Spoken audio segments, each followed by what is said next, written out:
On this week's episode of Marketing in 10, I talk about the 3 biggest mistakes I see advertisers making inside Google Ads.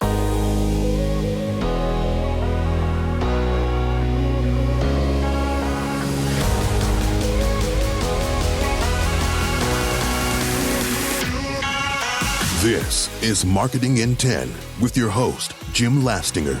Real-world marketing strategies and tactics, all in 10 minutes or less. Hey everyone, this is Jim Lastinger. Welcome to Marketing in 10. Hope everyone's having a good day and safe and healthy out there. So today I'm going to be talking about Google Ads, and I wanted to spend some time talking through some of the common mistakes I see in Google Ads accounts. So these are the 3 biggest mistakes I've been seeing so far this year. So hopefully this can kind of help you take a look at your accounts and think through how you're doing things currently.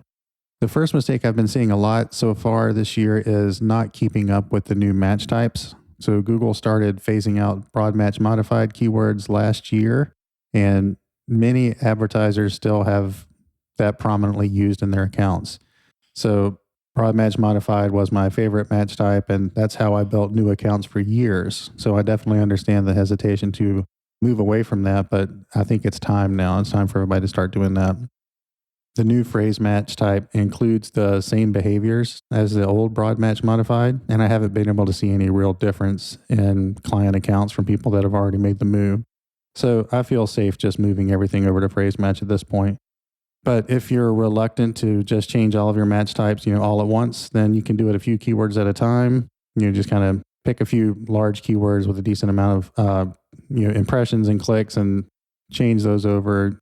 Monitor your search terms, and you feel better about it that way, and you kind of move slowly. But either way, you want to start the process of moving now.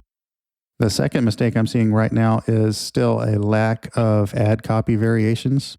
So many accounts that I look at still only have one creative per ad group. And often that single ad is fairly poorly written, not taking advantage of all the headline and description space. So you definitely need to have multiple ads with different types of ad copy, and you need to be running those things at all times. It's an important part of continually improving your account. So you want to test out lots of different headlines, lots of descriptions, test a few different calls to action. The bottom line is you always want to be testing something. I also want you to start testing out dynamic search ads in every ad group.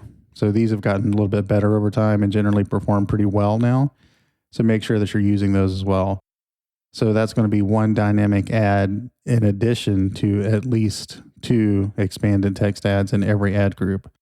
And also, as you probably know, expanded text ads are going away in the near future. So get used to relying heavily on dynamic search ads. And this is another reason to go ahead and be testing out all those different calls to action, different headlines, all that kind of stuff. That way you'll be better prepared once dynamic search ads kind of become the only game in town. And the last mistake I want to talk about today is conversion tracking. The vast majority of accounts I work with already have some sort of tracking in place, as they should. But if you don't track conversions, then you don't need to be running ads at all, in my opinion. The specific mistake I'm talking about is not knowing how accurate your conversion tracking is. If you're tracking 100 leads in Google Ads, but only have 65 leads in your system, in your back end, on your website, then something's off and you need to you take a look at that. You're essentially running your ads blind at that point. Having your conversion tracking be as accurate as possible is just as important as having conversion tracking in the first place. It's generally okay if your conversions are kind of overstated or understated by 5 to 10%, but any more than that and you're going to start running into issues. Okay, so those are the 3 mistakes I'm seeing right now across a wide variety of accounts. And these are the types of things that everybody needs to be working on so that you can always get the most out of your ad accounts. And as always, I'll have show notes and a transcript available at jimlastinger.com/42. If you have 2 minutes to rate and review the podcast, and I greatly appreciate that. That helps me grow the show and help more people. And as a thank you for listening today, I've created a free guide that shows you exactly how to manage your Google Ads in 30 minutes a week. This is the process that I teach my coaching clients and includes everything you need to do to run a profitable ad account while minimizing your effort and time required. You can download this at jimlastinger.com/guide. That's jimlastinger.com/guide. And I'll put a link to this in the show notes as well. That's it for this week's episode. I'll be back soon with another episode of Marketing in 10. Until then, take care. Have a great day.